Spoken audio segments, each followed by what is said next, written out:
And joining me is Ambassador Deepak Vora for more on the ongoing visit of India's Prime Minister to Poland. He is a former ambassador himself to that country. Ambassador Vora, welcome to DD India News. Good to have you join this discussion.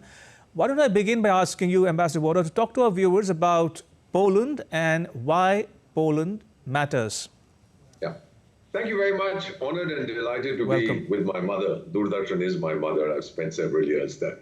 Yes, I was indeed ambassador to Poland. Let me just put it to you like this, that when the Soviet Union collapsed and the Eastern European countries came out of the former Soviet umbrella, the most important of them was Poland, the largest. And so the feeling was that this being a breakout country, we should enhance our relationship with it. That was the basic logic. Now, Poland also had a defense industry. We were interested in some of the stuff that they wanted to sell to us. But then what actually happened was that Poland then began to look at the United States. A lot of Poles emigrated to Chicago and so on, settled there. The Americans tried to control immigration from Poland, but nevertheless, their priority was the United States. Then they started looking at NATO. They got absorbed into NATO, then the European Union, etc., etc., etc. So what we felt when I was ambassador there 10 years ago, that there was interest in India dating back to the 16th century when members of the Polish nobility came and studied Indian philosophy and Indian thought processes and what have you. We felt that the priority was not India. The priority was more to the West. Nevertheless, within Asia, although China came in later, when Poland emerged out of the Soviet shadow, they were looking to India, initially as a partner. Subsequently, the focus was on China. But then when the Chinese market was no longer available to Poland, they began to look at us. That, in a nutshell, is what happened. Now, the Prime Minister going there is very significant because from Poland, he's traveling to Ukraine. And I must also tell you, sir, that during the Second World War, there was no love lost between Poles and Ukrainians. They were clobbering each other. They were murdering each other. And in some ways, Poland's unreserved support for Ukraine is probably something to do with, look, guys, we're very sorry for what we did to you. We booted you out of Poland, etc., etc. It may just be that. There's also this feeling that Poland now has discovered its identity and has to show to the world that it has an independent standing. It can take its own foreign policy decisions. And then, of course, with the dream of the Chinese market having disappeared, they are looking to India. Not very much that we can buy. Indian companies have invested a lot in Poland. I think it's $4 or $5 billion. The Poles have invested $500 million or $1 billion, not very much. Trade is about $4 or $5 billion. It's not something earth-shattering, but nevertheless, within Eastern Europe, it's an important country. Indeed. Indeed. Ambassador Vora, you've given us a bird's eye view of how relations were then and even today as we speak. But looking ahead, in light of the Prime Minister's ongoing visit to Poland and his talks in Warsaw tomorrow with the Polish leadership, how would you characterize the ties going forward in terms of trade, investment, defense and security ties, people-to-people connect as well, in terms of the contours of their talks tomorrow in Warsaw? So let me put it to you in a sentence. Prime Minister Narendra Modi does what he's best at, which is strengthening existing bridges of friendship and cooperation and building new ones. I can't put it differently. This is what he's brilliant at. And you will see this happen. He will go from there wherever he has to. So for the time being, this is going to be talked about. In Poland media also, by the way, Polish media, I've been monitoring it. I speak the language not fluently, but manageably. There is a lot of interest in the visit. But they're now saying that, and they're looking at it in the context of Ukraine. Can India play some kind of role, etc., etc. So strengthen what we have and build new bridges. Look at new sectors of bilateral cooperation. I think it's a very successful visit coming after 30, 40 years. When I was your ambassador just a few years before I reached, our president, Pratibha Devi Singh Ji Patil, had visited Poland and they were talking about her visit. And now the Prime Minister going there is pretty good. Donald Tusk, by the way, who was Prime Minister of Poland when I was there and who's now again the Prime Minister of Poland. You know, there is this old story about the Maharaja of Jamnagar, Jam Sahib of Namanagar, now called Jamnagar.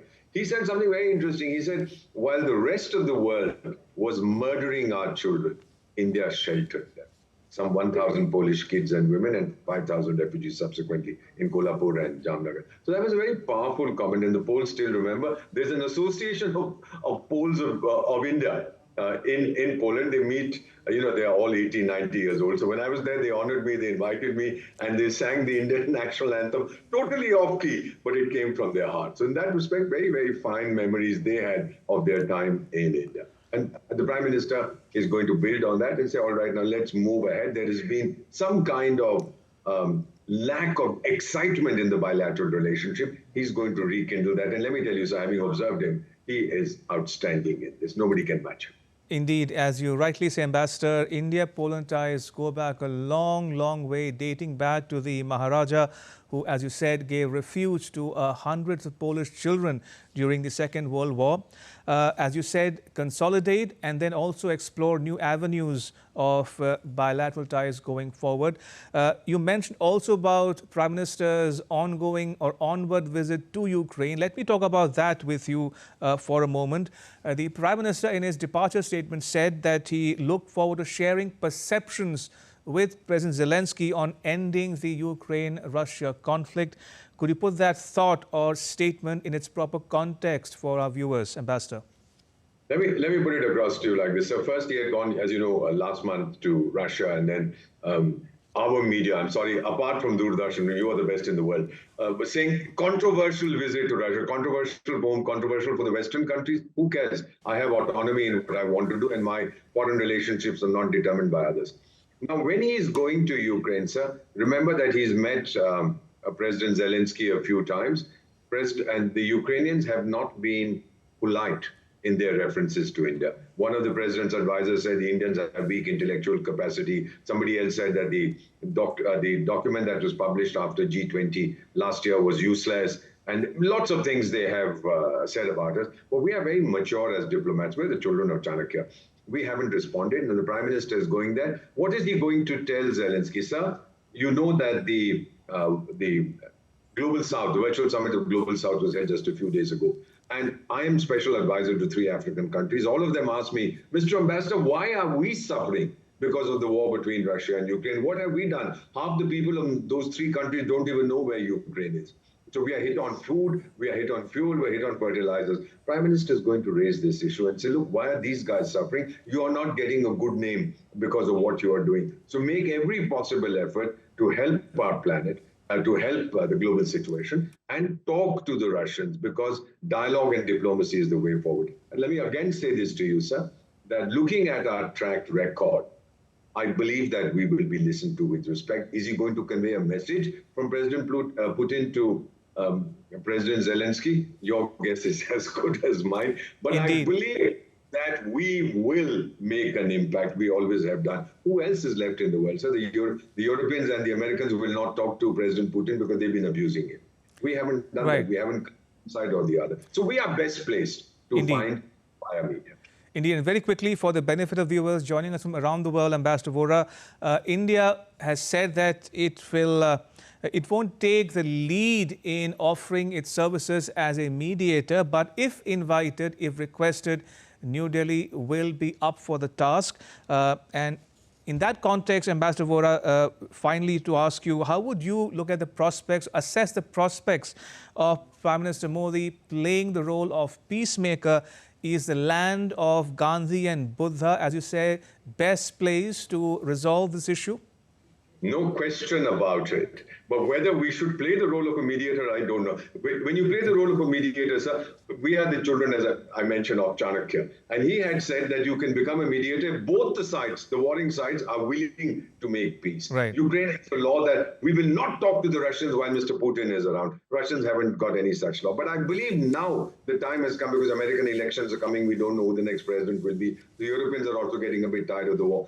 This is probably the best time for President Zelensky to step back, reconsider, and say, here is a country called Bharat that is universally trusted. Look, I have faith in these guys. They are doing the right thing by me. They have no animosity towards me. They have no animosity towards Russia. Let me listen to what they are saying. Perhaps there is reason, perhaps there's logic, as there is, and I feel that by going along with what India has proposed, I might be able to save what is left of my country and bring peace to this region. And if I may add, as they say, watch this space. Ambassador Vora, pleasure as always to talk to you. Appreciate you joining us on this broadcast and sharing your thoughts and insights with our viewers at home and abroad. Thank you for your time.